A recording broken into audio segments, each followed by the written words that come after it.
padamu. Jiwaku merindukanmu, hasrat di relung hatiku. Ku ingin lebih lagi semakin mengenalmu. Ajar aku mengasihimu semakin dalam, sebab kau lebih dulu mengasihiku. Yesus, Engkau Bapa-Ku. Yesus, aku milik-Mu. Yesus, ku ingin mengenal-Mu semakin dalam. Ajarku mengasihi-Mu.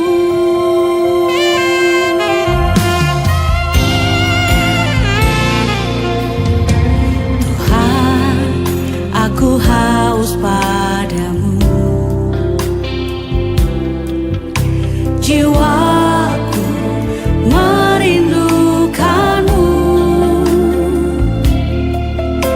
hasrat di relung hatiku. Ku ingin lebih lagi semakin mengenalmu.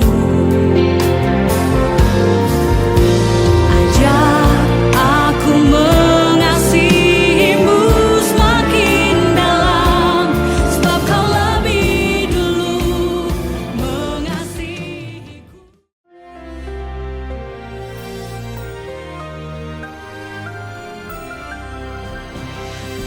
Shalom warga kerajaan.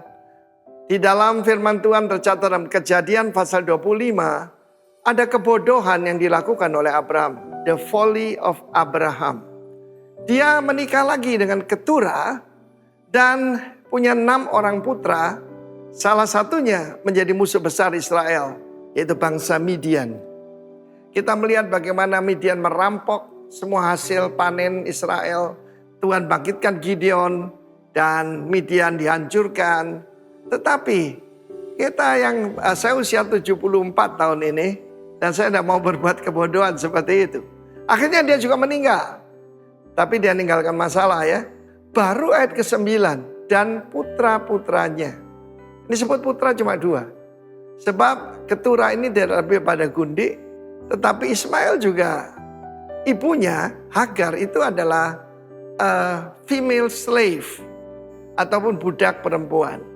Di hadapan Tuhan putranya cuma 1. Tapi di sini putra-putranya Ishak dan Ismail menguburkan dia di Gua Makpela di padang Efron.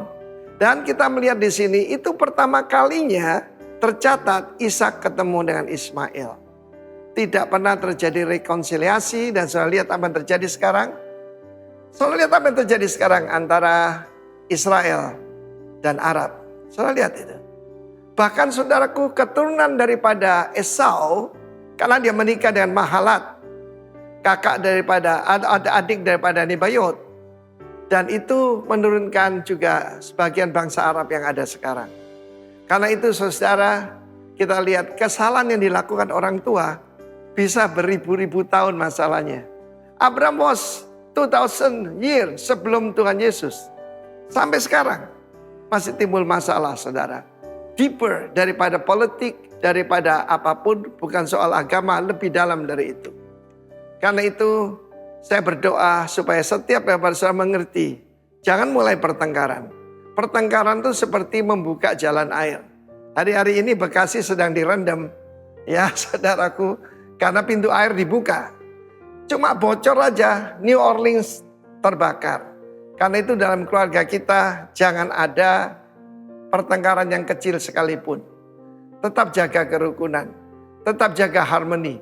Sebab di mana ada harmoni, pasti ada berkat. Ingat apa yang saya ajarkan? Pertama harmoni. Yang kedua terjadi victory, victorious, dan glorious. Kalau semua hidup berkemenangan dan penuh kemuliaan. jaga harmoni at any cost. Karena itu saya ucapkan shalom buat kalian semua. Dan ini menyedihkan. Ismail ini bermasalahkan apa? Fatherless. Usia 13 dia disunat, lalu kemudian dia diusir. Anak-anak dari keturah juga diusir, dikatakan ke daerah timur. Dan mereka sakit hati. Yang dapat warisan sepenuhnya cuma Ishak. Tetapi itu memang disebutkan oleh Tuhan. Seperti Sarah itu adalah Bukit Sion. Tetapi saudaraku, bagaimana Hagar itu adalah seperti saudaraku di mana di padang Arabia dan tidak diakui sebagai keturunan yang asli. Karena itu jangan ada pertengkaran di tengah keluarga, efeknya terlalu jauh. Sangat menyedihkan, satu bapak lain ibu ketemunya di kuburan. Jangan pernah terjadi seperti itu. God bless you. Usahakan rekonsiliasi at any cost. God bless you. Amin. Shalom jemaat Tuhan. Shalom. Puji Tuhan, selamat beribadah. Selamat datang Pak Undinas yang ada di tengah-tengah kita pagi hari ini untuk kita memuji dan menyembah Tuhan. Mari kita serahkan ibadah kita pagi hari ini. Kami bersyukur dan berterima kasih Tuhan buat semua kebaikan yang Kau berikan buat kami. Kami sangat bersyukur sebab Engkau Allah yang hadir di tengah-tengah kami. Layak kami tinggikan, layak kami muliakan, layak kami masyurkan nama di atas segala nama. Yesus Kristus Tuhan. Haleluya.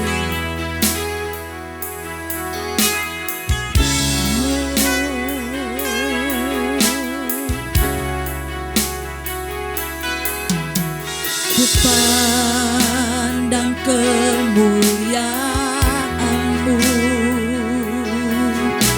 Imam besar Maha Agung.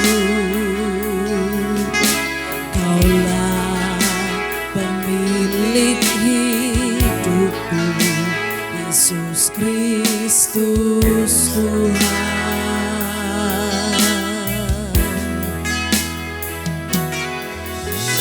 Sujud di depan tahta-Mu,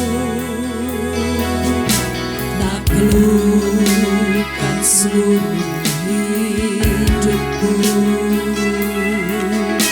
Dalam tangan-Mu menebus, Yesus Kristus Tuhan.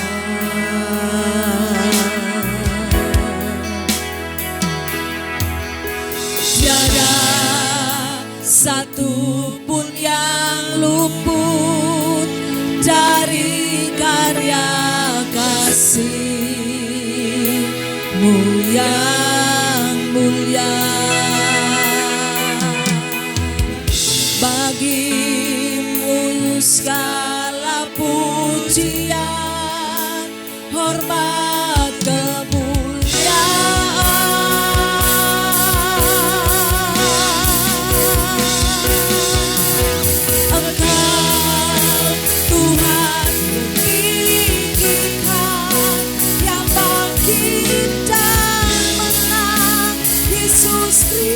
Kristus Tuhan, Raja mulia dan luhur, berkorban bagimu. Selamatkan jiwaku, selamatkan jiwaku.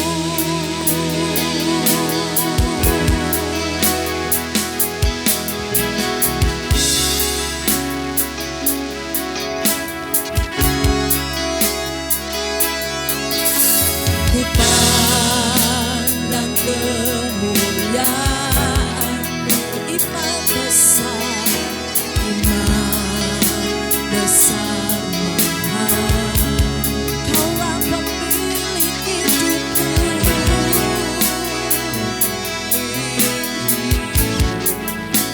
Yesus Kristus Tuhan. Sujud di depan tahta-Mu, sujud di depan tahta-Mu.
Yesus Kristus Tuhan,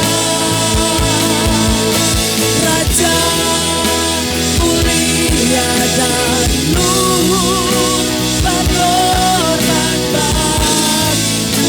Maka jiwaku memuja, maka jiwaku memuja, menyembah Sang Raja Yesus Kristus Tuhan. Kekal sempurna kuasa-Mu, agunglah karya-Mu.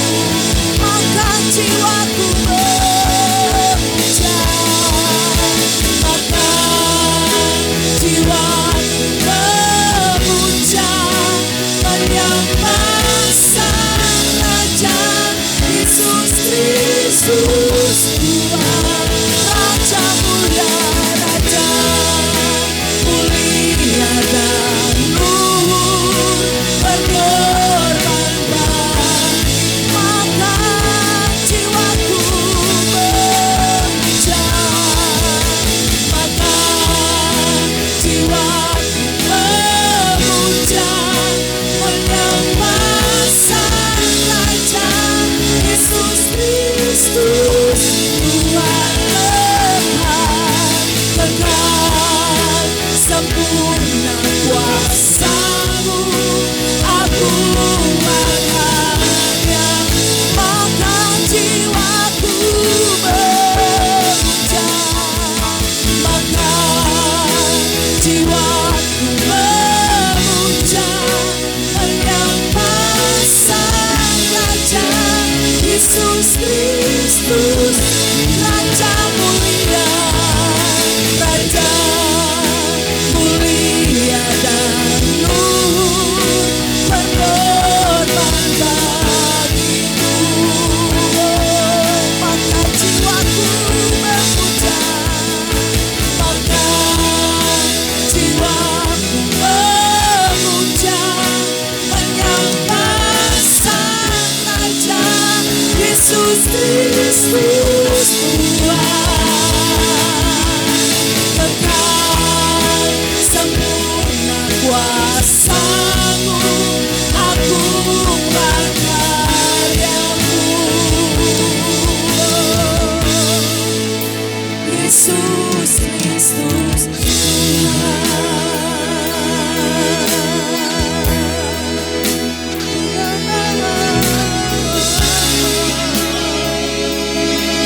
jiwa kami memuja-Mu,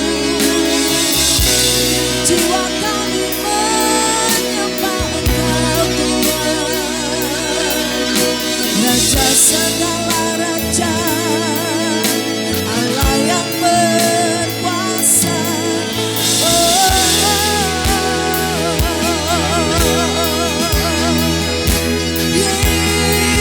Yesus Tuhan,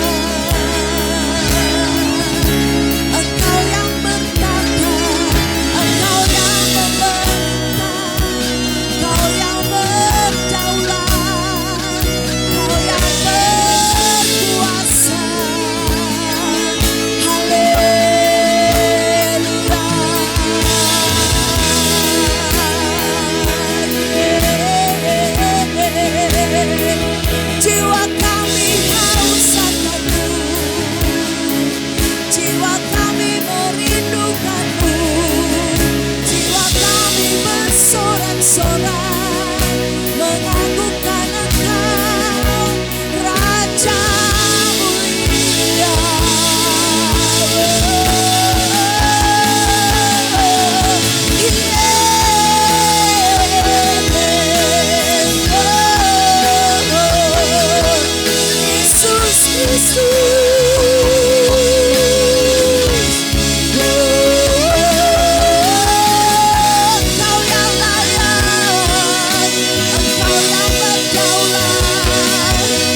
dan menjadi selamat. Terima kasih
Tuhan. Sebab sukacita Tuhan ada di tengah-tengah kami. Dalam nama Yesus. Haleluya.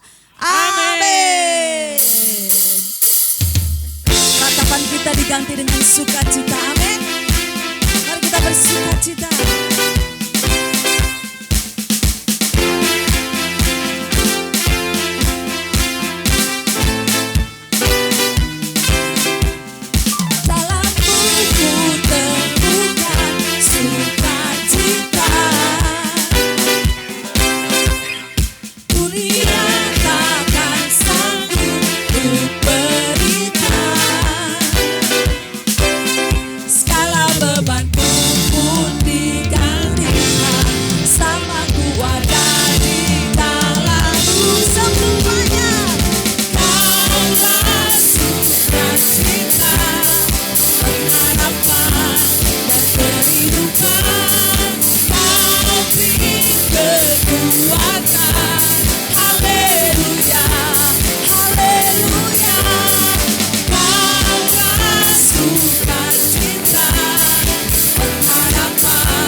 Sukacita dalam Tuhan berlimpah, berlimpah. Kekuatan dari Tuhan tercurah atas kita. Sukacita dalam Tuhan berlimpah, berlimpah. Kekuatan dari Tuhan tercurah atas kita. Sukacita dalam Tuhan berlimpah, berlimpah. Kekuatan dari Tuhan tercurah atas kita, tercurah atas kita, tercurah atas kita.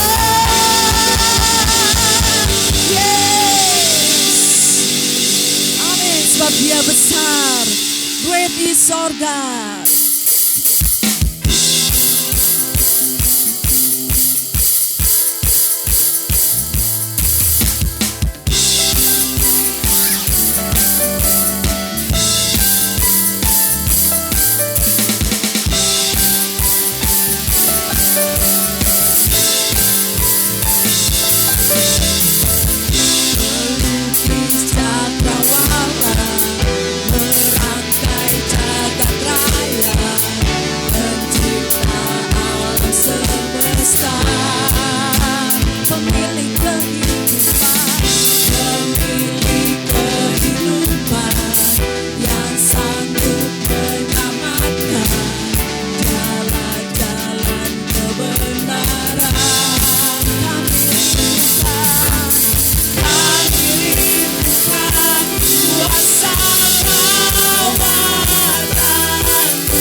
punya Tuhan yang dahsyat, kami punya Tuhan yang luar biasa.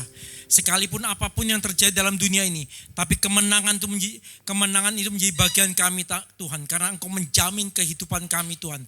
Karena ini lewat arahan firman-Mu, lewat suara firman-Mu, suara kebenaran, kami tahu Tuhan secara pasti kemenangan ini ada bagi setiap kami Tuhan. Karena ini kami buka hati, kami buka roh kami, untuk kami menyediakan tanah hati yang terbaik. Untuk kami menangkap setiap suara Tuhan dari firman-Mu ini Tuhan. Sehingga kami berkemenangan. Kami tundukkan pikiran kami, dibawa ke Tuhan dan Yesus Kristus. Urapi Tuhan, urapi aku Tuhan. Karena aku tahu Tuhan bahwa setiap persiapan tidak akan ada artinya kecuali Kau datang dan mengurapiku Tuhan. Di dalam nama Yesus kami berdoa. Amin.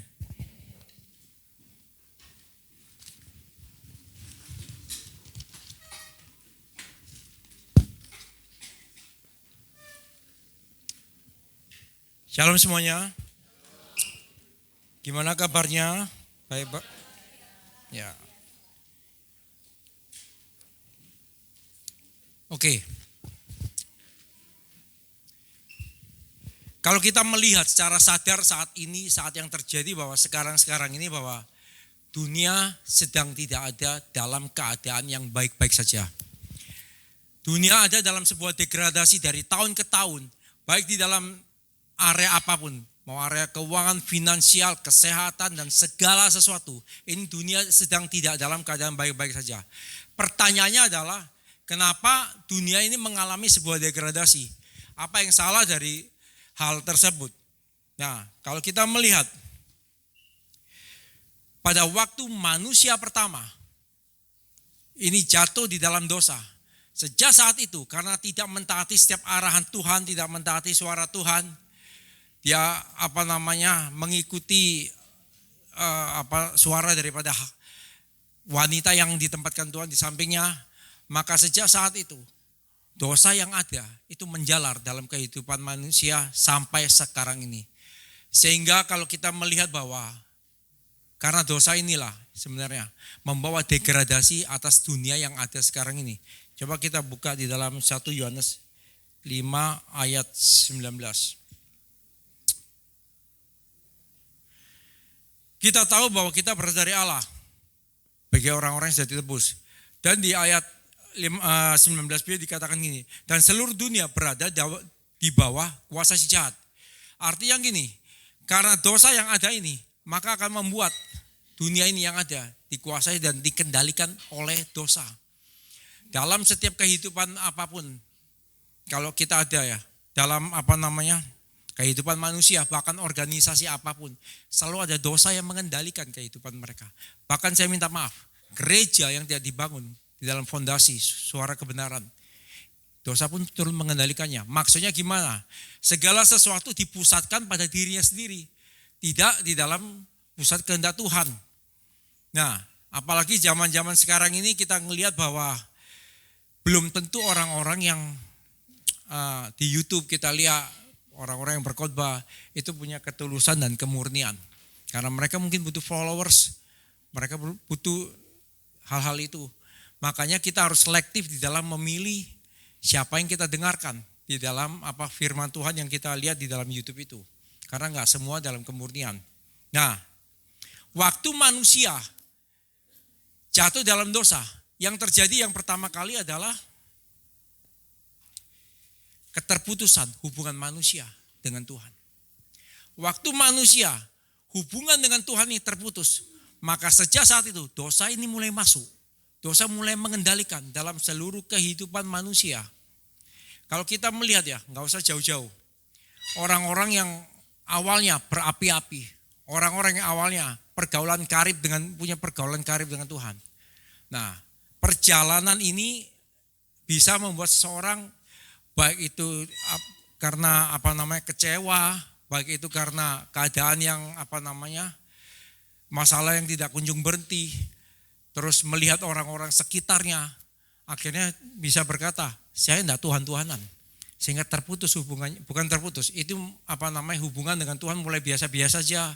Kehidupan yang dulu punya jam doa, punya disiplin rohani, sudah tidak mengalami hal itu. Saudara bisa lihat, kalau saudara cek, hal baik yang telah Tuhan bangun selama ini dalam hidup saudara. itu mulai rontok. Dan manusia lama mengambil alih. Apalagi orang yang sudah terputus hubungan dengan Tuhan seperti Adam dan Hawa ini. Di sana dosa mengendalikan.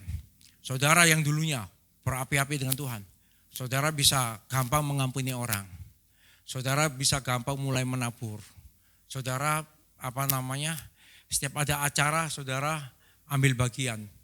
Tapi pada waktu terputus hubungan dengan Tuhan, pada waktu saudara mulai suam-suam kuku, pada waktu kita tidak memprioritaskan Tuhan, maka karakter-karakter lama ini akan mulai muncul.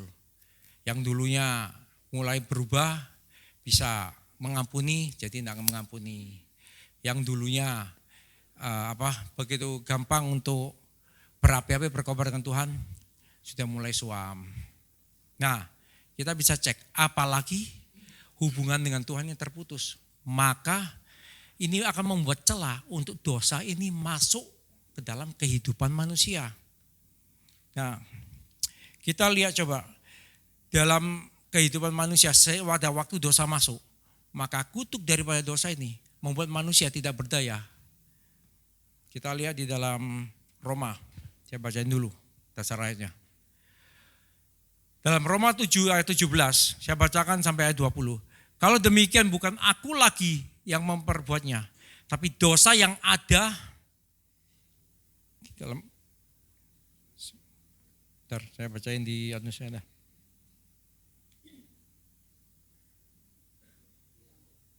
Ya, maaf. Roma 7 ayat 17 ya. Kalau demikian bukan aku lagi yang memperbuatnya, tapi dosa yang ada di dalam aku. Nah, ayat 18 bilang gini, sebab aku tahu bahwa di dalam aku, yaitu di dalam aku sebagai manusia, tidak ada sesuatu yang baik. Sebab kehendak memang ada di dalam aku, tapi bukan hal berbuat apa yang baik. Ayat 19, sebab bukan apa yang aku kehendaki, yaitu yang baik, yang aku perbuat, melainkan apa yang tidak aku kehendaki, yaitu yang jahat yang aku perbuat. Ayat 20, jadi jika aku berbuat apa yang tidak aku kehendaki, maka bukan lagi aku yang memperbuatnya, tapi dosa yang diam di dalam aku. Kita tahu bahwa ada sesuatu yang baik kadang-kadang dalam diri kita yang harus kita lakukan. Tapi sebelum Kristus datang, saya berbicara ini pada waktu orang-orang yang di luar Kristus. Nah, pada waktu kita tahu bahwa apa yang sebenarnya kita harus melakukan hal yang baik. Tapi karena ada dosa yang dalam kita, itu membuat ketidakmampuan manusia untuk hidup di dalam kehendak Allah. Nah, kutuk dosa inilah yang sebenarnya akan memperbudak manusia, mengendalikan manusia, sehingga manusia tidak bisa berbuat sesuatu yang baik.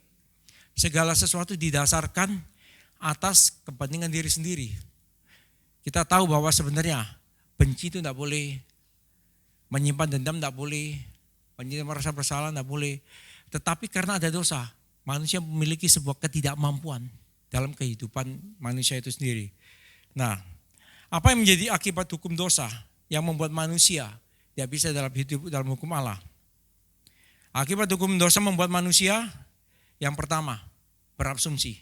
Ada orang-orang yang punya asumsi yang berlebihan. Setiap ketemu orang, pokoknya isinya orang itu salah terus.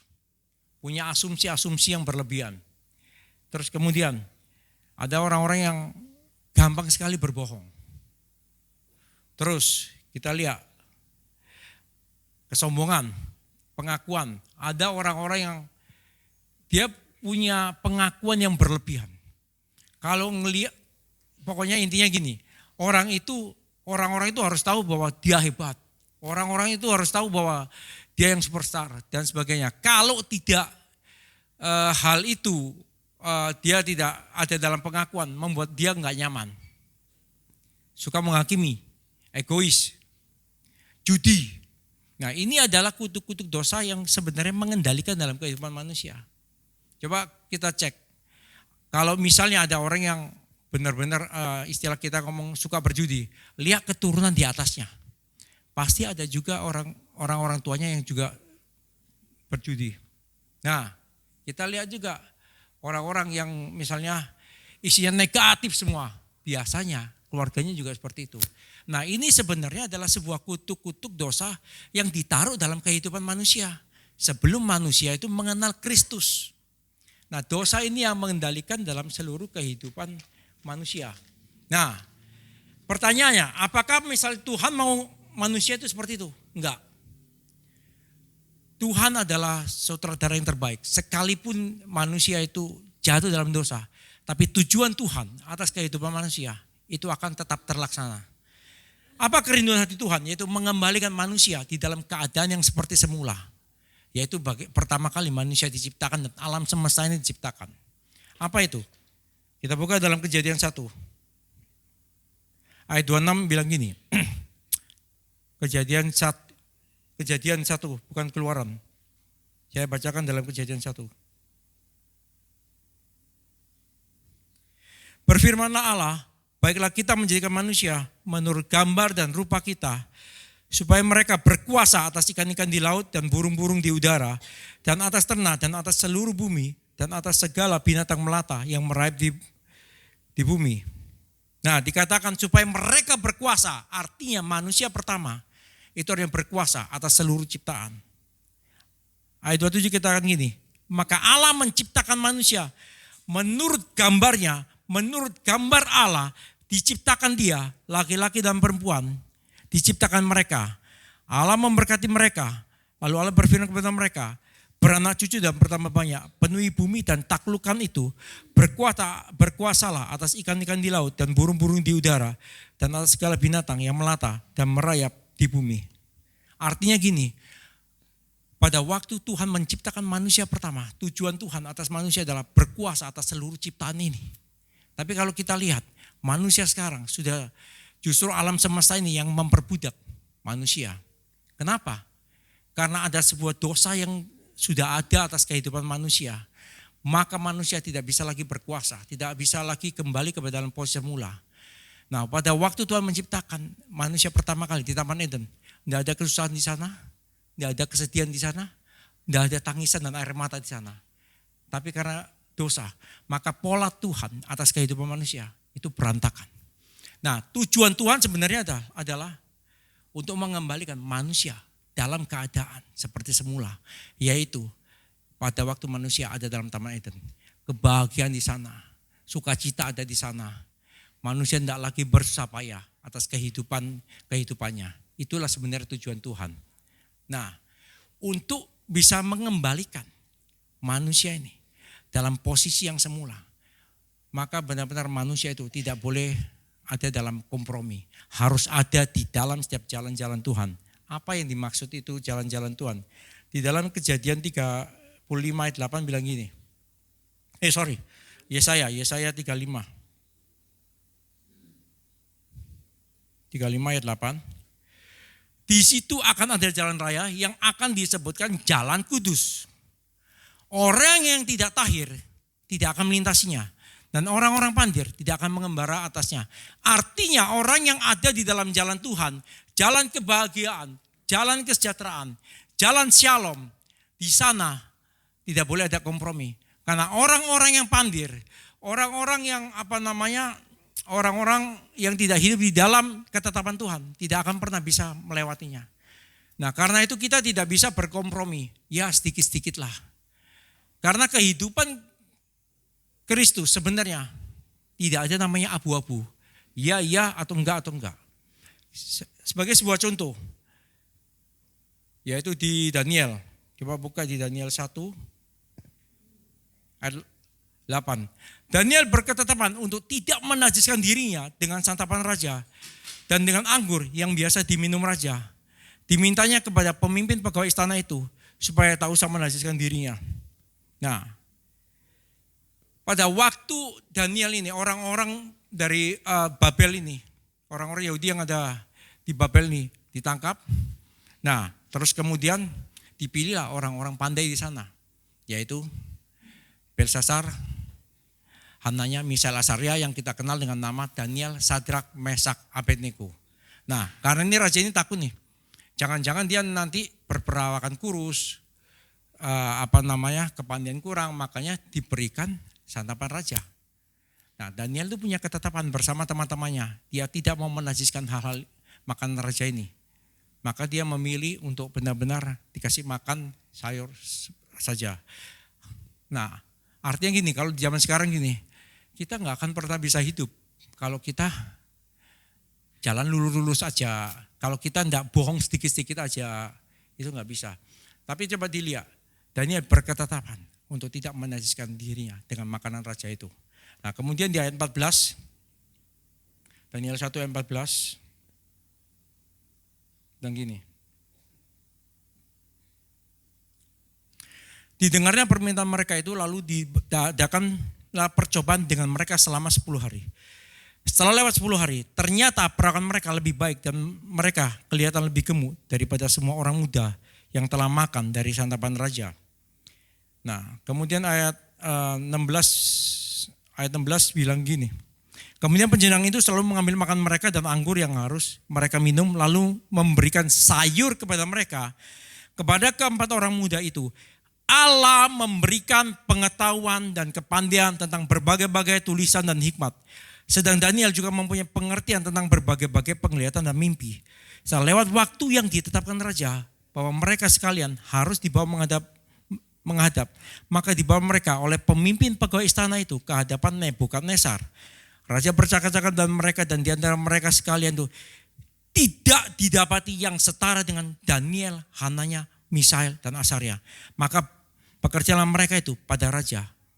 Dalam tiap-tiap hal yang memerlukan kebijaksanaan dan pengertian yang ditanyakan raja kepada mereka, didapatinya bahwa mereka 10 kali lebih cerdas daripada semua orang berilmu dan semua ahli jambe seluruh kerajaan. Orang-orang yang punya ketetapan untuk memegang setiap firman, memegang suara kebenaran, tidak hidup di dalam kompromi, maka Tuhan bertanggung jawab atas kehidupan orang-orang tersebut. Maka Tuhan yang akan memunculkan orang-orang ini untuk benar-benar hidup mereka akan menjadi dampak. Nah, cuma masalahnya patokan firman, prinsip firman itu sudah benar-benar terbangun dalam hidup kita. Makanya kadang-kadang orang-orang yang berkompromi selalu punya pemikiran gini, kalau kita enggak mulai harus enggak mulai berbohong sedikit-sedikit, kompromi sedikit-sedikit, itu enggak bisa. Tapi kita tahu, pertama kali kita harus tahu bahwa kita harus sepakat dengan firman. Firman Allah bilang, sudah ada contoh di dalam Daniel, bahwa waktu mereka hidup di dalam ketetapan Tuhan, mereka tidak berkompromi, mereka tidak menajiskan dirinya. Maka di situ terlihat bahwa benar-benar Tuhan yang membela Daniel dan memberikan pengertian kepada teman-temannya. Nah, kemudian juga kita lihat contoh lagi, Sadrak, Mesak, Abednego. Nah, di situ diceritakan di ayat-ayat kalau saudara baca di Daniel 3. Raja Nebukadnezar ini kan membuat patung. Nah, orang semua kalau mendengar kecapi, semua tanda-tanda itu harus menyembah kepada patung itu. Kemudian Sadrak, Mesak, Abednego memilih untuk tidak hidup menurut aturan raja, tapi dia hanya hidup menurut firman, yaitu hanya menyembah Tuhan. Nah, pada waktu bunyi kecapi itu, maka Sadrak, Mesak, Abednego tidak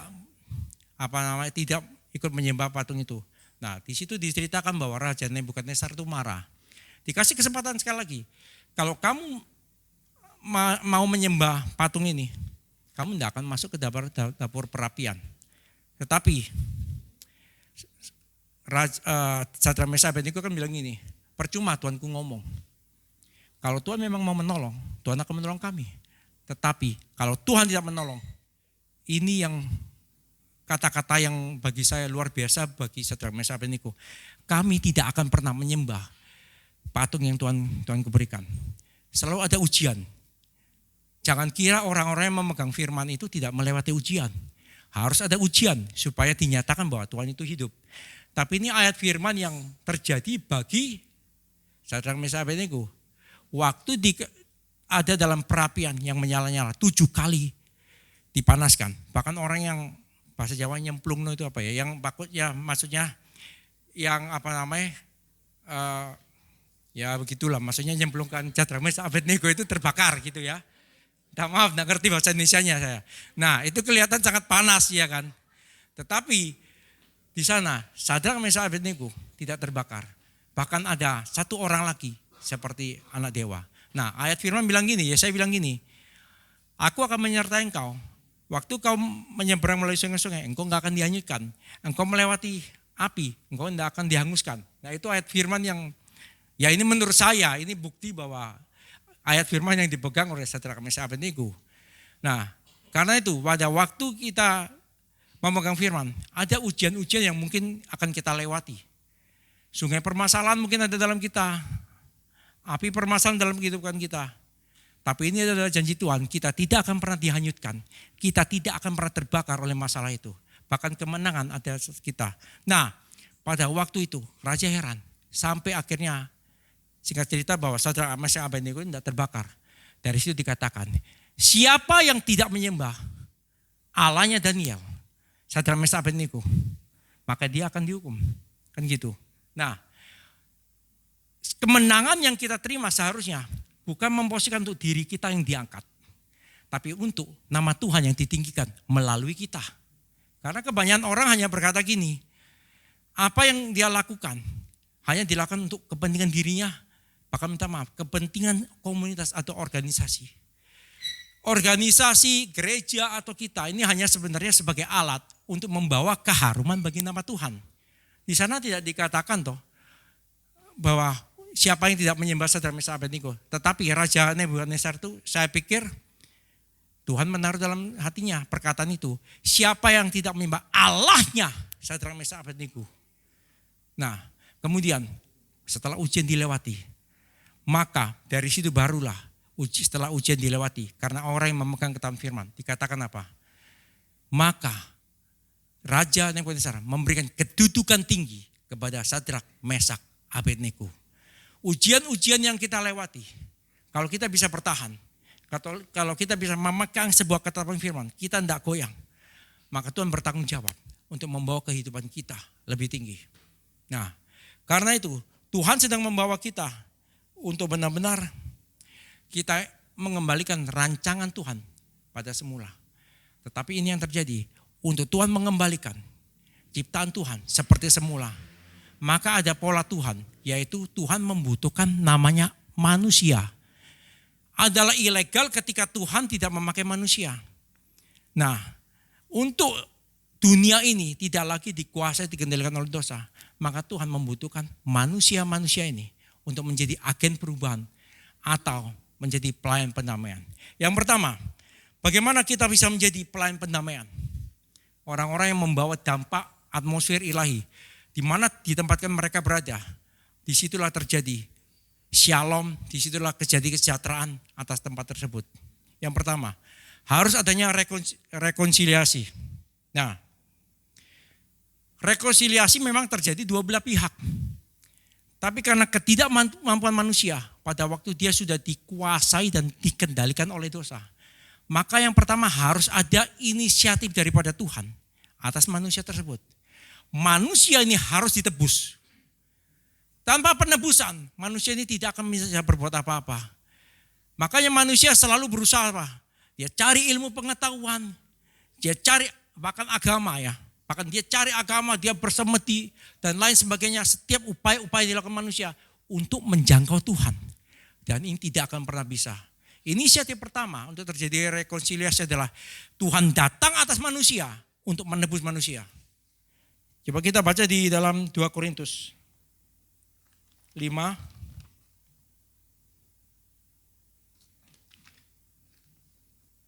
ayat 18 sampai 19. Dan semua ini dari Allah. Berarti adalah inisiatif Tuhan yang dengan peran Kristus, yaitu menebus manusia lewat Kristus, telah mendamaikan kita dengan dirinya, yang telah mempercayakan pelayan pendamaian itu kepada kami. Sebab Allah mendamaikan dunia dengan dirinya oleh Kristus dengan tidak memperhitungkan pelanggaran mereka. Ia telah mempercayakan berita pendamaian itu kepada kami. Manusia pertama pada waktu dia belum ditebus, manusia itu tidak bisa tahu tentang arahan Tuhan, tidak bisa tahu tentang suara Tuhan, tidak sensitif terhadap hal-hal ilahi. Karena apa? Adanya dosa. Tapi waktu manusia ditebus, dari sana manusia langsung bisa tahu tentang arahan Tuhan, tahu tentang suara Tuhan, tahu tentang apa hal-hal yang telah Tuhan bangun atas hidupnya. Nah, selanjutnya ini dua belah pihak.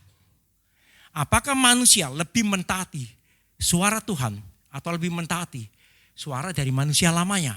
Ini adalah pilihan. Apakah manusia mau tetap berada di dalam setiap jalan-jalan Tuhan, atau manusia hidup di dalam jalan dunia. Contoh, dunia lagi dalam keadaan nggak baik, ekonomi lagi lesu, terus semua kesehatan kita memburuk dan sebagainya. Ada suara Tuhan datang pada waktu dia punya hubungan dengan Tuhan. Suara Tuhan yang datang bilang ini, segala perkara dapat kutanggung di dalam Dia yang memberikan kekuatan kepadaku. Loh, tapi tubuhku masih sakit, keadaan lagi tidak baik-baik. Nah, apakah saudara mau hidup berjalan dalam rekonsiliasi Tuhan, atau saudara mau hidup dalam suara daging manusia sendiri? Kalau kita memegang ketetapan firman, oke, aku lebih mempercayai firman Tuhan daripada suara dunia, maka kita bisa hidup di dalam rekonsiliasi Tuhan, sehingga kita bisa menjadi pelayan pendamaian. Nah, pertanyaannya, kenapa kadang-kadang kita ini nggak bisa hidup di dalam suara Tuhan? Karena terlalu banyak suara-suara dunia yang tercetak atas kita pada waktu kita belum ada dalam Kristus, yaitu alam bawah sadar kita itu yang mengendalikan. Nah, karena itu waktu Tuhan menebus kita, yang pertama-tama adalah dalam hidup kita adalah terjadi pembersihan. Apa yang dibersihkan oleh Tuhan? Yaitu hati kita.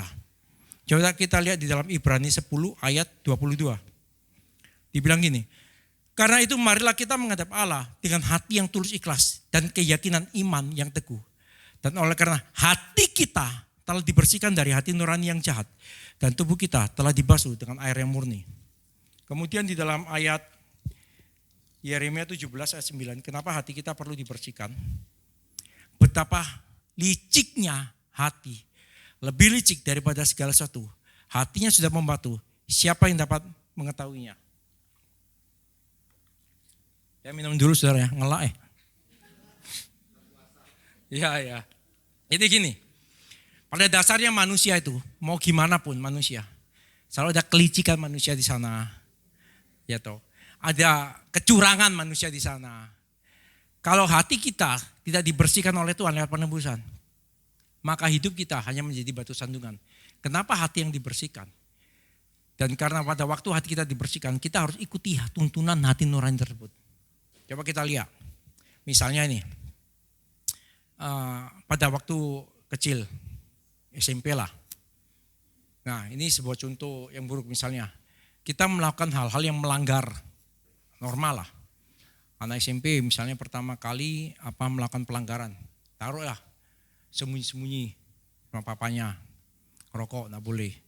Tapi secara terus menerus itu jadi kebal. Atau kita anggap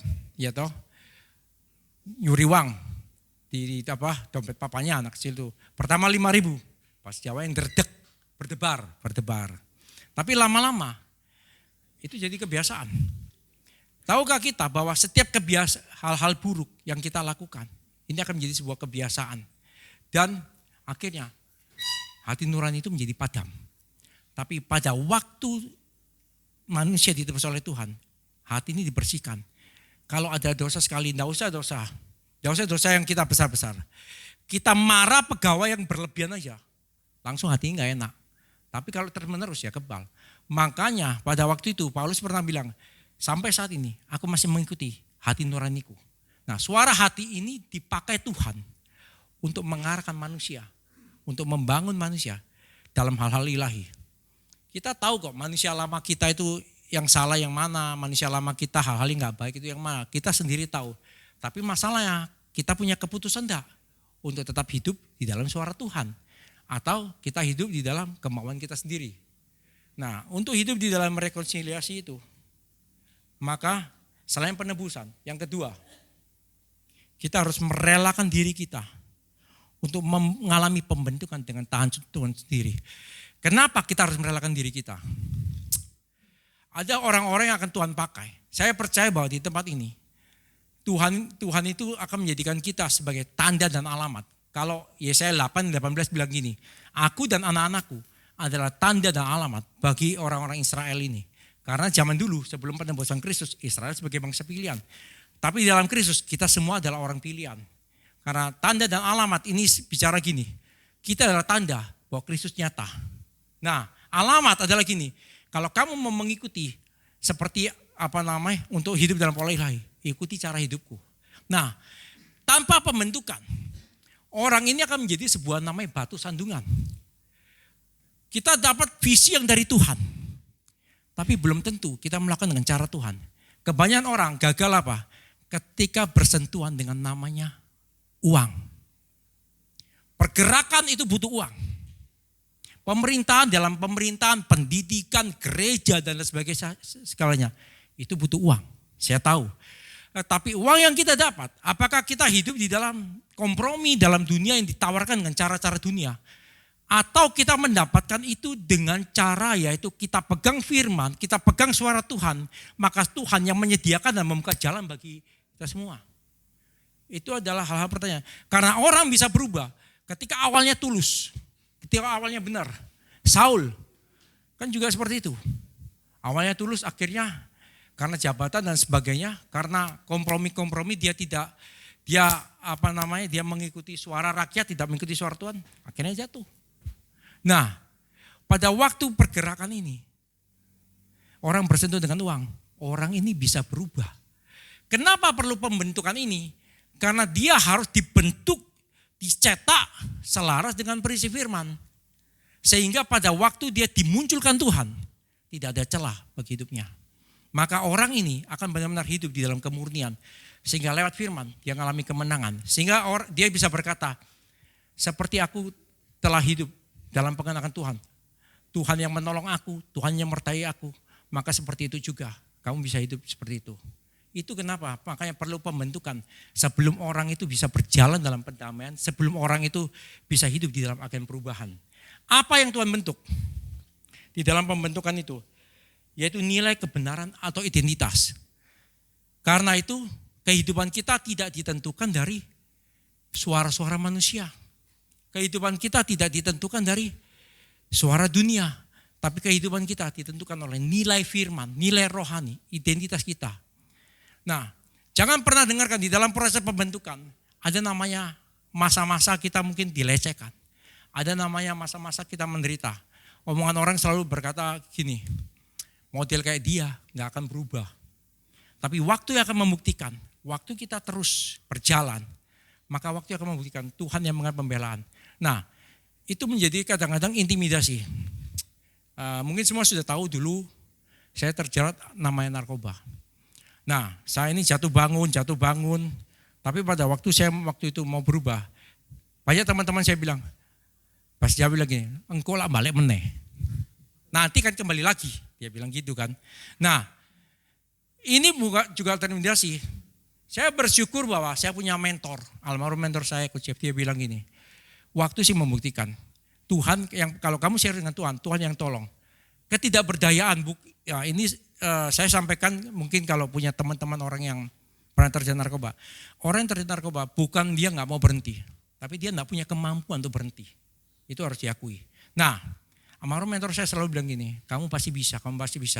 Dan pada itu waktu yang membuktikan. Tapi sebelumnya, waduh suaranya itu bilang, nanti akan kembali lagi, percuma lah. Nanti dilihat 3 bulan lagi. 3 bulan berhenti, dibilang setahun. Tapi akhirnya waktu itu membuktikan. Akhirnya Tuhan menolong saya seperti itu. Nah, ada banyak hal-hal yang tercetak dalam diri kita. Di dalam asumsi kita, pengakuan kita. Mungkin kita punya hal-hal yang segala hal yang manusia lama kita. Nah, waktu dalam proses pembentukan, banyak orang akan mulai mencibir. Nah, mungkin kamu berubah. Terus jangan dengarkan hal itu. Karena harusnya hidup kita harus punya patokan di dalam prinsip firman.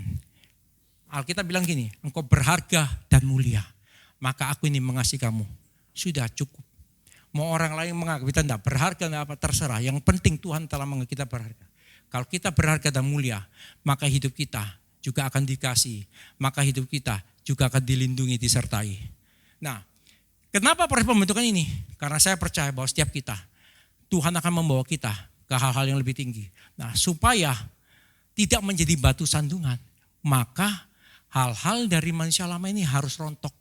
Nilai identitas kita harus didasarkan atas suara Tuhan, bukan lagi atas suara manusia. Saya tahu ini tidak gampang. Karena itu, di dalam pembentukan, kita perlu namanya ketekunan. Karena di dalam Ibrani 10, Kita buka Ibrani 10 ayat 36. Sebab kamu memerlukan ketekunan supaya sesudah kamu melakukan kehendak Allah, kita memegang ketetapan firman, kita memegang janji Tuhan, kita tidak pegang hal yang lain. Kamu memperoleh apa yang dijanjikan itu. Nah, pesan daripada Paulus kepada anak rohaninya Timotius. 1 Timotius 1 ayat 18. Dia katakan gini, tugas ini kuberikan kepadamu, Timotius anakku, sesuai dengan apa yang telah dinubuatkan tentang dirimu, supaya dikuatkan oleh nubuat itu, engkau memperjuangkan perjuangan yang baik dengan iman dan hati nurani yang murni. Ada perjuangan ketekunan. Jadi nubuatan yang disampaikan tidak terjadi langsung bim salah bim. Hari ini dinubuati, langsung besok terima. Ini namanya adalah proses perjalanan. Karena itu rekonsiliasi adalah proses perjalanan. Hidup di dalam jalan kedamaian Tuhan, dalam perdamaian Tuhan itu perjalanan. Tidak bisa terjadi secara langsung. Karena itu kita harus memastikan hidup kita. Kita ini punya namanya ketekunan. Namanya tekun tidak langsung berhasil. Alam bawah sadar kita, dari manusia lama kita, orang yang dulu suka bangunnya siang, untuk bangun pagi itu namanya perlu dilatih. Nah, coba kita melihat, tidak ada semua orang yang langsung jadi simsalabim. Ada namanya proses. Kita lihat contoh Alkitab, Yusuf. Yusuf itu kelihatan gak salah apa-apa. Tapi kenapa dia mengalami hal-hal yang tidak mengenakan? Karena Tuhan mau supaya bukan lagi keberadaan diri Yusuf, tapi keberadaan Tuhan. Makanya dia pada waktu pertama kali, dia mengartikan mimpi juru minuman. Dia bilang gini, ingat aku kalau nanti kamu keluar. Nah, bahasa gampangnya gini, saya yang nubuatin kamu, saya yang baik sama kamu, kalau kamu sudah diangkat, ingat aku. Masih tersisa kemanusiaan Yusuf dalam diri Yusuf. Makanya Tuhan mengizinkan 2 tahun untuk masa pembentukan Yusuf. Nah, kita tahu bagaimana Yusuf itu sudah selesai pembentukannya. Waktu raja bilang gini, dia mengartikan mimpi. Dia bilang gini, hendaklah Tuhan mencari seseorang yang Tuhan anggap bijaksana. Dia tidak bilang gini, aku yang bijaksana, yang bisa menghandle semua ini. Tapi dia serahkan bahwa dia tahu setiap keputusan Tuhan itu adalah terbaik. Kita lihat lagi, Abraham kah? Nah, di masa-masa ada Abraham di dalam, kalau kita lihat. Dia 75 tahun, dia mendapatkan janji itu. Tapi ada masa vakum, tidak ada suara Tuhan di sana. Sampai Tuhan akhirnya datang. Itu ada proses pembentukan. Musa, tanpa proses pembentukan, kita tidak akan pernah bisa menjadi namanya agen perubahan atau pelayan pendamaian. Nah, dan pada waktu kita dibentuk, dicetak, sampai selesai, maka kita akan bisa melihat, kita ada dalam jalan rekonsiliasi. Nah, benar-benar orang akan melihat Kristus dalam hidup kita. Karena tujuan sebenarnya adalah bukan lagi tentang diri kita, bukan lagi tentang komunitas, tapi nama Tuhan yang ditinggikan. Seharusnya seperti itu. Bahkan kita harus tahu bahwa nama Tuhan, orang melihat kita, bukan lagi dia melihat sosok dari manusia lama.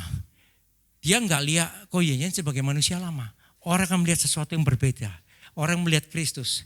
Makanya mukanya cerah terus ya. Enggak tahu karena Tuhan sama deket Maya terus ya. Nah, pertanyaan gini, di mana proses pembentukan? Proses pembentukan Tuhan harus didasari dengan pengajaran yang benar.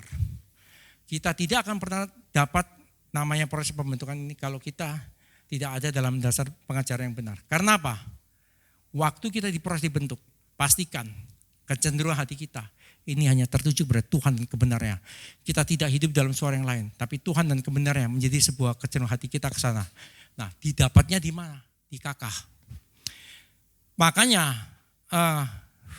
makan-makan perlu, sekali-kali ya perlu. Cuma bagi saya pengajaran itu menjadi sebuah fondasi dasar untuk kita memahami arti daripada perjalanan rekonsiliasi ini. Bagaimana kita bisa memegang ketetapan firman kalau kita nggak pernah tahu tentang firman? Bagaimana kita bisa tahu firman-firman yang kita pegang itu harus seperti apa kalau kita tidak dalam Kakak yang mengajarkan? Nah, di dalam Kakak pun saya tahu bahwa firman-firman dikatakan bukan lagi tentang diri sendiri, bahkan bukan lagi tentang Kakak, tapi tentang Tuhan. Saya mendapatkan kesempatan waktu itu ke Lombok. Saya lihat di GBI Rock Lombok itu ada KKR Youth. Saya lihat itu, saya cukup kagum. Cukup kagumnya gini. Mereka memang punya sendiri, kakak itu menampilkan yang terbaik. Tapi pada waktu acara gereja itu, setiap kakak ini berkolaborasi, bukan lagi menonjolkan nama kakaknya, tapi menonjolkan bagaimana Tuhan itu dimuliakan. Saya juga tanya, wah hebat kamu ya. Kamu bisa punya kakak menampilkan terbaik, tapi kamu tidak lagi menampilkan nama kakakmu.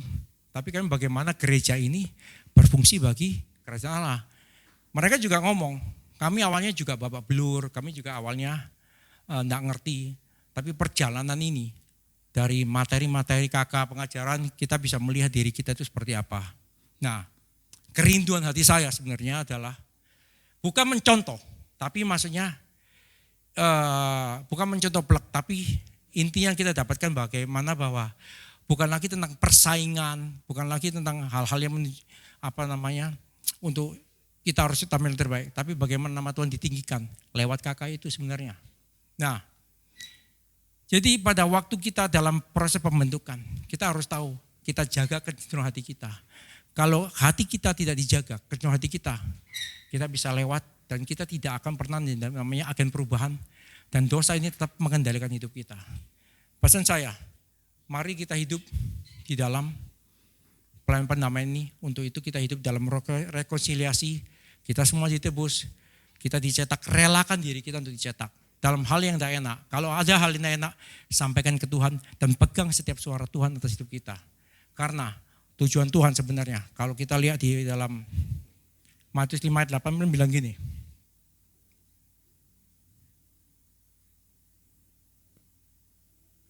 Berbagai orang membawa damai karena mereka disebut anak-anak Allah. Membawa damai artinya gini, di mana kita berada, solusi harus terjadi. Di mana kita ditempatkan, kota itu harus mengalami shalom. Bukan lagi orang itu, kalau ada orang yang dulu gini, misalnya datang, dia lagi, artinya membawa troublemaker, membawa masalah. Tapi bagaimana kita hidup, membawa kedamaian itu. Dan dikatakan di sini akan disebut anak-anak Allah. Ini selaras dengan di dalam Roma 8 ayat 19. Roma 8 bilang 19 gini, dengan sangat rindu seluruh makhluk menantikan saat anak-anak Allah nyatakan. Kenapa? Kehadiran anak-anak Allah akan membawa untuk semua tercetak kembali seperti semula. Alam semesta menghasilkan, tidak ada virus, tidak ada bakteri merugikan dan semuanya. Sehingga shalom ada atas hidup kita. Itu yang dinyatakan. Jadi pesan saya seperti itu. Mari kita hidup di dalam penebusan, di dalam firman, dalam suara Tuhan. Jangan dengarkan suara yang lain, jangan dengarkan suara dunia. Jangan dengarkan fakta yang sedang dunia terjadi. Tapi dengarkan suara kebenaran. Kalau kebenaran bilang segala perkara dapat kutuk di dalam Dia yang memberikan kuat padaku. Pasti ada jalan. Oleh bilur-bilur. Aku telah disembuhkan oleh bilur darah Yesus. Sekalipun kita merasa tidak enak. Tapi artinya kalau Tuhan bilang sembuh-sembuh. Alkitab itu pasti. Jadi itu pesan saya. Mari kita berdoa.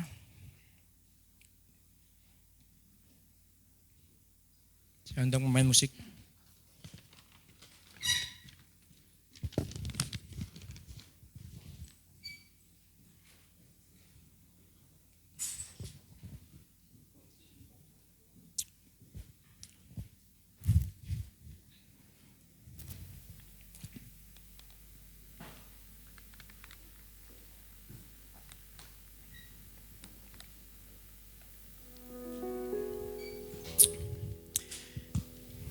Kami bersyukur Tuhan, kami punya Tuhan yang dahsyat. Kami punya Tuhan yang luar biasa. Tuhan yang datang menebus kami. Karena oleh penebusan-Mu kami dimampukan untuk kami dapat mendengar, kami dapat merasakan setiap isi hati Tuhan. Untuk suara Tuhan datang atas setiap kami.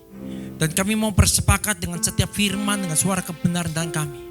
Kami mau relakan diri kami untuk kami dicetak ulang Tuhan. Sehingga waktu kami dicetak ulang dan hidup kami, firman menjadi sebuah patokan fondasi atas hidup kami. Maka ini akan Tuhan terjadi atas hidup kami. Maka Tuhan yang akan membawa kami, mempromosikan kami. Bahkan gereja ini Tuhan akan bawa untuk benar-benar gereja ini berdampak bagi keharuman bagi nama Tuhan. Karena Tuhan punya dampak bagi gereja ini, maka setiap izin daripada gereja ini dan tempat perpuluhan pasti terjadi bagi gereja ini Tuhan. Dan kami mau katakan Tuhan, inilah waktunya Tuhan untuk nama Tuhan diakukan, dimuliakan. Setiap permasalahan yang terjadi bagi orang-orang tempat ini, mungkin sakit penyakit, mungkin finansial, dan mungkin ada hal yang lain, kami katakan kemenangan pasti terjadi. Kalau kemenangan terjadi berarti kami pasti sembuh, kami pasti mengalami jalan keluar. Karena engkau jalan kebenaran dan hidup. Artinya kalau engkau jalan kebenaran dan hidup, tidak ada jalan buntu. Di saat jalan buntu, Tuhan yang buat jalan bagi setiap kami. Kami bersyukur untuk semuanya itu. Kami relakan diri kami untuk Tuhan membentuk ulang hidup kami, merubah ulang hidup kami. Sehingga ada identitas Kristus, ada nilai Kristus yang tercetak atas kami. Bukan lagi nilai daripada manusia lama, bukan lagi identitas manusia lama. Tapi identitas Kristus yang tercetak atas kami. Sehingga keberadaan kami, keberadaan gereja ini di kota Sumbawa ini akan membawa keharuman bagi nama Tuhan. Panen-panen akan diberkati Tuhan. Kesejahteraan, kemakmuran akan terjadi di Sumbawa. Bahkan pemerintahan yang benar, pemerintahan yang murni itu ada bagi kota Sumbawa. Sehingga Sumbawa diharumkan untuk kemuliaan nama Tuhan. Di dalam nama Yesus kami berdoa bersyukur. Amin.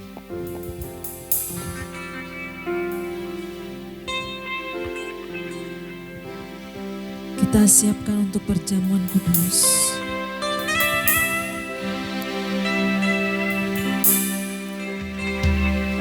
Roh-Mu yang hidup penuhiku, mengalir dalamku. Jiwaku tenang bersamamu dalam naunganku.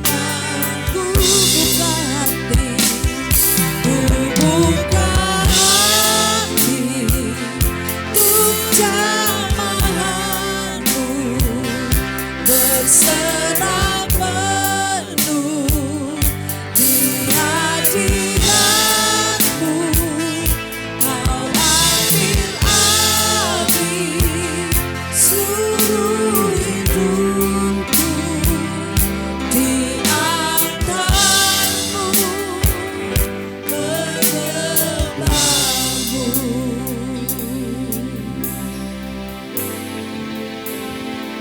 Pada saat malam terakhir, Yesus berkata kepada murid-muridnya, dan Dia mengambil roti dan anggur. Kemudian Dia memecah-mecahkan roti dan mengatakan kepada murid-muridnya, ini menjadi peringatan akan aku. Ini memperingatkan kita bahwa siapapun yang makan roti dan minum anggur perjamuan, itu adalah murid-murid Kristus. Yesus memberikan keselamatan kepada semua orang, tetapi Ia memberikan sesuatu yang lebih kepada murid-muridnya, yaitu tubuhnya dan darahnya, sehingga menjadi satu kesatuan. Sehingga apa yang kita dengar, kita diberi telinga seorang murid, sehingga kita mengerti yang menjadi identitas kita. Bukan apa yang dikatakan oleh suara dunia mengenai identitas kita. Dan Yesus juga memberikan kita mulut seorang murid. Sehingga apapun yang kita katakan memiliki kuasa. Dan hari ini kita merayakannya. Kita memperingati akan apa yang Tuhan Yesus lakukan. Percayakah Bapak Ibu Saudara bahwa hosti yang kita angkat tinggi di atas kepala kita ini adalah tubuh Kristus? Amin. Makanlah dalam nama Tuhan Yesus Kristus.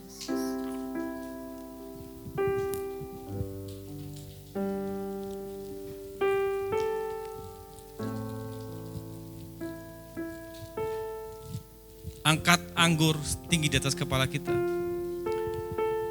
Percayakah Bapak Ibu Saudara yang dikasihi Tuhan Yesus bahwa anggur yang kita angkat tinggi di atas kepala kita ini adalah darah Kristus? Minumlah dalam nama Tuhan Yesus Kristus. Terima kasih Tuhan buat pengorbananmu. Terima kasih buat penebusanmu yang membuat kami dapat bersatu kembali dengan Engkau. Karena kami percaya Tuhan itu adalah satu kekuatan yang dahsyat dalam hidup kami. Haleluya, terima kasih Tuhan. Kami bersyukur dengan kebenaran firman-Mu yang sudah Engkau berikan kepada kami Tuhan. Biarlah kami terus bertumbuh Tuhan. Bertambah-tambah di dalam pengenalan akan Engkau Tuhan. Karena kami tahu kami tidak bisa hidup tanpa firman-Mu Tuhan yang memimpin kami, menuntun kami ke dalam segala kebenaran Tuhan. Terima kasih, biarlah kami terus berbuah-buah Tuhan. Sehingga orang bisa melihat buah kami Tuhan. Terima kasih Tuhan, kami bersyukur Kau bawa terus Jonathan Erwin. Bawa terus di dalam Engkau Tuhan. Pimpin dia terus Tuhan agar menjadi orang yang menjadi teladan di dalam hidupnya. Baik di dalam keluarganya dan seluruh anggota, kakak dan semua orang-orang sekitarnya Tuhan. Terima kasih Tuhan, kami bersyukur dengan perjamuan kudus-Mu Tuhan. Siapakah kami ini Tuhan? Menjadi orang-orang pilihan-Mu. Dan kami tidak mau menyalibkan Engkau untuk kedua kalinya Tuhan. Karena kami tahu Engkau sudah mengorbankan seluruh hidup-Mu. Bahkan Engkau rela mati, dicambuk, disalibkan hanya untuk menebus dosa-dosa kami. Bahkan melayakkan kami menjadi anak-Mu, putra-Mu yang Kau kasihi. Terima kasih Tuhan, kami bersyukur. Kami bersyukur Tuhan untuk Indonesia Tuhan. Kami percaya Indonesia tetap di dalam kendali-Mu. Tidak ada kuasa-kuasa kegelapan yang bisa mau mencoba mengintimidasi atau memporak-porandakan Indonesia. Karena kami tahu Indonesia ada di dalam genggaman-Mu Tuhan. Indonesia ada di dalam visi untuk supaya menjadi Indonesia makmur, Indonesia emas di dalam nama Yesus. Dan kami bersehati segala kuasa-kuasa kegelapan dan bentuk apapun juga kami hancurkan di dalam nama Yesus. Apapun rancangan-Mu iblis, Engkau tidak bisa menguasai Indonesia. Karena Indonesia tetap di dalam jalannya Tuhan. Tetap di dalam rencananya Tuhan. Terima kasih Tuhan, kami memberkati Bapak Presiden Prabowo dan seluruh jajarannya Tuhan. Kau pakai dia dengan hikmat yang luar biasa. Untuk terus Tuhan menuntun semua orang yang di bawahnya masuk di dalam ketulusan memerintah, keadilan, bijaksana, dan penuh dengan hikmat dan takut akan Tuhan. Dan kami juga berdoa untuk Bapak Bupati yang ada di Sumbawa, Bapak Wakil Bupati, dan seluruh jajarannya. Biarlah mereka Tuhan setelah pulang dari training di sana Tuhan di Magelang, mereka benar-benar Tuhan membawa semua bekal yang harus mereka lakukan di sini. Dan mereka mengerjakan dengan takut akan Tuhan, dengan adil dan bijaksana. Sehingga Sumbawa yang menjadi visi dari Tuhan, yang menjadi kenyataan bahwa Indonesia, Sumbawa akan menjadi Sumbawa makmur, Sumbawa penuh dengan kemuliaan Tuhan. Akan dilawat di kota-kota, di jalan-jalan, di pantai-pantai pesisir, di pasar-pasar, di toko-toko Tuhan. Dan kami percaya lawatan Tuhan, baik melalui visi, melalui penglihatan, melalui penginjilan, kami percaya itu akan terjadi hari-hari ini. Di dalam nama Yesus, kami memberkati semua sawah-sawahnya, ladang-ladangnya, kebun-kebunnya, tambang-tambangnya, tambak-tambaknya Tuhan. Kami memberkati laut-lautnya penuh dengan ikan-ikan melimpah di dalam nama Yesus. Terima kasih Tuhan. Kami juga memberkati gereja Tuhan yang ada di seluruh kota Sumbawa ini. Biarlah kami semuanya benar-benar mengarah kepada takut akan Tuhan. Punya roh yang takut akan Tuhan. Sehingga kami tahu Engkau sedang melihat kami dimanapun kami berada Tuhan. Biarlah jemaat-Mu semakin hari semakin bertumbuh dengan roh yang haus dan akan lapar akan Tuhan. Terima kasih Tuhan, kami bersyukur. Dan saatnya kami akan memberikan persembahan misi dan persembahan umum Tuhan. Kami mengasihi Engkau. Karena itu kami memberi dengan sukacita di hati. Dan kami tahu misi terus akan berjalan sampai banyak jiwa-jiwa diselamatkan. Terima kasih Tuhan, di dalam nama Yesus kami berdoa. Amin. bahagia, kasih sukacita yang ku terima, kan ku bagikan pada dunia. Cinta yang ku dapat selamanya, membuat hidupku penuh bahagia.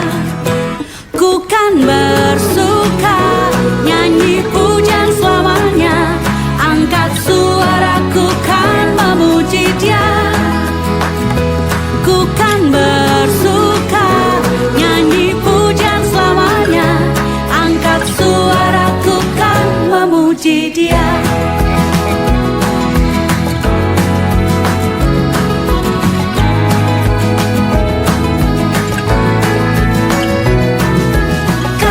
Sukacita yang ku terima, kan ku bagikan pada dunia. Cinta yang ku dapat selamanya, membuat hidupku penuh bahagia. Ku kan bersuka nyanyi pujian selamanya, angkat suaraku kan memuji Dia. Kan bersuka nyanyi pujian selamanya, angkat suaraku kan memuji Dia.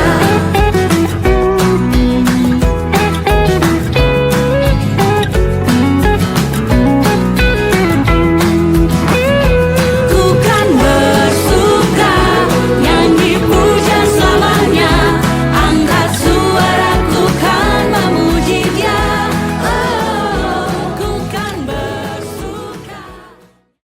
Warga kerajaan, kembali lagi di Rock News minggu ini. Ibadah Raya Minggu 23 Maret 2025 akan dilaksanakan di Aula Quick Chicken Zoo Bento. Ibadah akan dimulai jam 8 pagi. Kita akan diberkati melalui hambanya PDP Tudi Suryawan SE. Sumbawa berdoa dilaksanakan setiap hari Rabu jam 6 sore di tempat Ibu Linda, Jalan Kerangka Baja. Kami mengundang Bapak Ibu Saudara sekalian untuk ikut bergabung bersama ke dalam KK. Mengenai waktu dan tempat, silahkan menghubungi GKK yang tertera. Bagi yang belum bergabung, mari ikut bergabung. Kita akan mendapat kesatuan hati, tumbuh bersama dan menangkan jiwa. Doa puasa dilaksanakan setiap hari Sabtu jam 5:30 pagi di tempat Ibu Linda, Jalan Kerangka Baja. Ibadah Roki dilaksanakan setiap hari Minggu jam 11 WITA di Aula Tunas Daud. Bagi Bapak Ibu Saudara sekalian yang ingin memberikan persembahan melalui transfer, silahkan melakukan transfer ke nomor rekening berikut ini. Jangan lupa untuk like, comment, dan subscribe YouTube channel kami Rock Sumbawa, dan ikuti kami di sosial media Facebook dan Instagram @rocksumbawa. Demikian Rock News untuk minggu ini. Selamat hari Minggu, Tuhan Yesus memberkati. Terima kasih. Saya melihat ada jemaat yang baru pertama kali, ya, atas nama Eva atau Ega ya? Oh, Saudari Esther, ya, Aprilia. Selamat datang. Mari silakan diberi salam. Ya, silakan berdiri. Selamat datang di GBI Rock Sumbawa. Selamat bergabung bersama dengan kami untuk ibadah berikutnya. Diharapkan bisa hadir kembali dan bisa bergabung dengan kakak. Demikian juga terima kasih buat kehadiran Pak Pembimas. Oh ya, sebentar.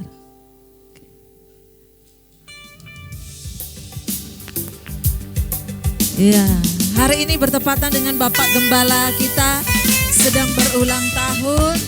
Selamat ulang tahun Bapak Gembala kita yang tercinta. Mari semua bertepuk tangan. Mari bangkit berdiri Bapak Gembala.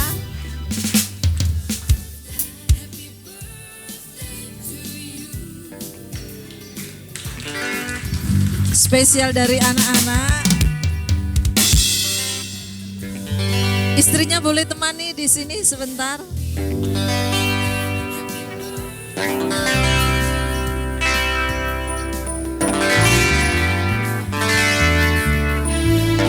Dari anak-anak tercinta. Selamat ulang tahun Bapak Gembala Tudi Suryawan. Ada pesan dari senior kita. Mohon didengarkan, Pak. Ini doa saya. Anugerah Tuhan akan terus membawa Bapak Gembala kepada kebahagiaan dan kemurahannya. Dan Tuhan sangat nyata dalam hidup Bapak Gembala. Tuhan menyertaimu.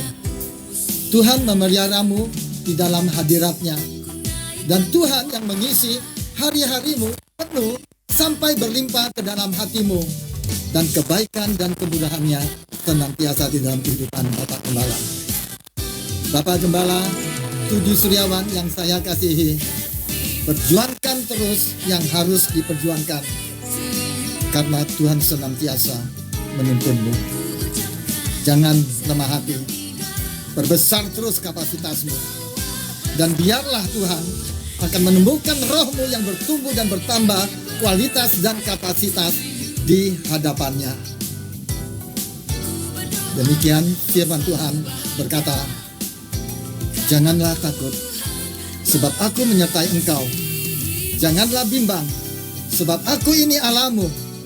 Aku akan memegang engkau dengan tangan kananku dan yang membawa kemenangan. Selamat ulang tahun Bapak Gembala Tudi Suryawan yang saya kasihi. Tuhan Yesus memberkati. Bapak. Semoga panjang umur, sehat selalu, apa yang diimpikan semuanya terjadi. Asik. Dan juga jangan lupa doa buat anak-anaknya. Dan suka marah-marah. Dadah. Iya. Mohon dengan hormat Bapak Pembimas untuk bisa mendoakan.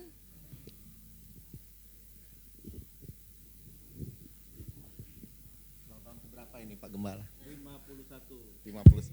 Karena hanya happy birthday-nya aja, enggak ada. Biasanya kalau ulang tahun ditulis angkanya, tapi ini kelihatannya dikip. Malu sama Ya, ya baik Bapak Ibu sidang jemaat yang dikasihi Tuhan, untuk mensyukuri momen yang penuh dengan sukacita pada hari ini, di mana Pak Gembala kita, Bapak Pendeta Yudi Setiawan, Tudi Suryawan, Tuhan tambahkan umurnya, ya. Kita bersyukur untuk komitmen Bapak, untuk hikmat dan kebijaksanaan yang Tuhan berikan juga beserta Ibu yang mendampingi, terutama dalam menggembalakan jemaat di tempat ini. Mari kita berdoa. Bapa di dalam surga, kami bersyukur dan berterima kasih untuk sukacita yang Tuhan berikan kepada kami. Bukan karena kuat dan gagah kami, bukan karena kemampuan kami, bukan karena kekuatan kami, bukan karena pikiran kami yang pandai, tetapi semua itu oleh karena berkat dan karunia daripada Tuhan. Pada saat ini kami bersyukur untuk pertambahan usia bagi gembala di tempat ini.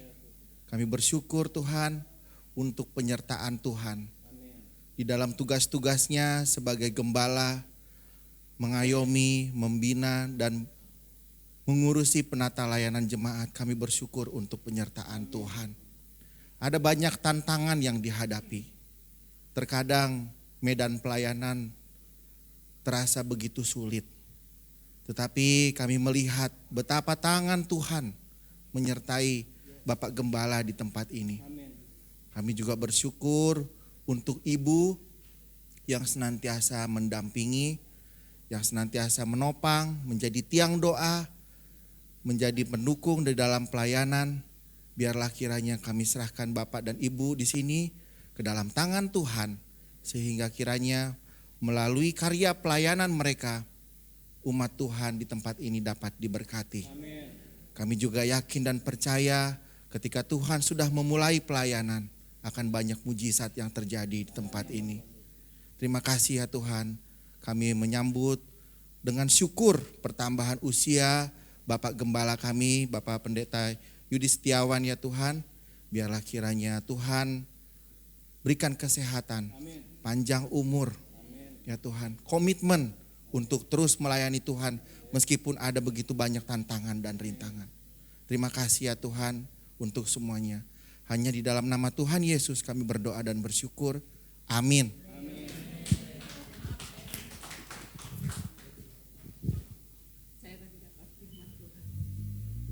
Di umur 51, kalau engkau mengandalkan anugerah Tuhan yang artinya dari angka 5 ditambah 1 pribadi Yesus Kristus, dan engkau menjadi 6, angka yang mati dalam jasmanimu, engkau sangat mati di dalam apa yang engkau inginkan, hanya Tuhan.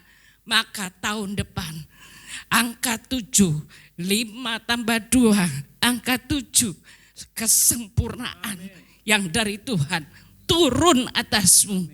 Terima kasih Tuhan, kami bersyukur. Dalam nama Yesus kami berdoa. Amin.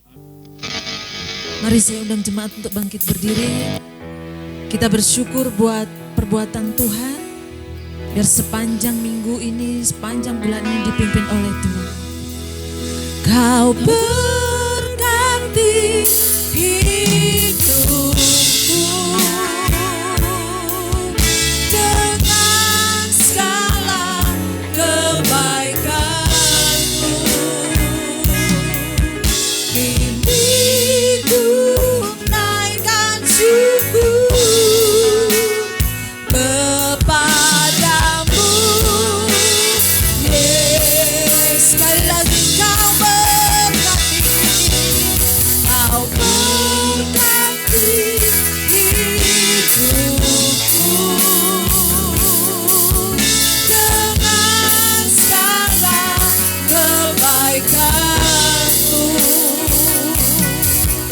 Kini ku naikkan syukur kepadamu, Yesus. Kepadamu, Yesus.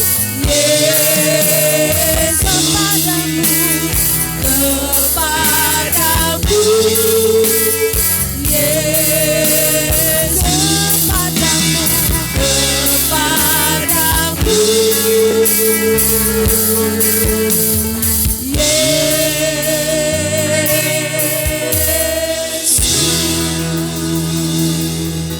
Tuhan, kami berdoa buat Bapak Johnson yang akan melakukan perjalanannya dan tugasnya Tuhan.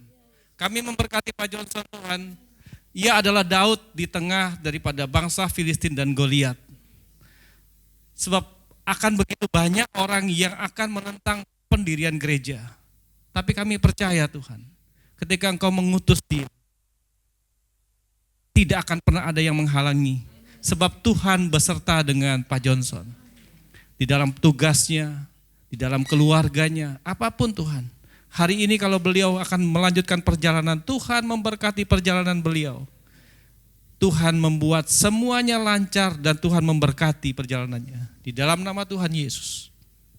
Kekasih-kekasih Tuhan, angkatlah kedua tanganmu dan terimalah berkat daripada Bapa, Putra, dan Roh Kudus. Di dalam nama Tuhan Yesus Kristus. Terimalah identitasmu sebagai murid-murid Kristus. Sebab Tuhan yang memanggil kau menjadi murid-murid Kristus. Tuhan yang memilih kita semua menjadi murid-murid Kristus. Milikilah telinga seorang murid yang terus dan dapat mendengar suara daripada Tuhan. Sehingga apapun yang dikatakan dunia tidak menjadi apa yang menjadi pribadimu. Tetapi identitasmu adalah identitas anak Tuhan. Dan milikilah lidah seorang murid. Sebab dari kata-katamu akan keluar berkat Tuhan. Tidak akan keluar kata-kata yang sia-sia dalam perkataanmu. Sebab Tuhanlah yang menaruh semua perkataan dalam lidahmu. Terimalah semuanya itu dalam nama Bapa, Putra, dan Roh Kudus. Di dalam nama Tuhan Yesus Kristus. Bagi Bapak Ibu percaya yang percaya menerimanya katakan, Tuhan Yesus memberkati kita.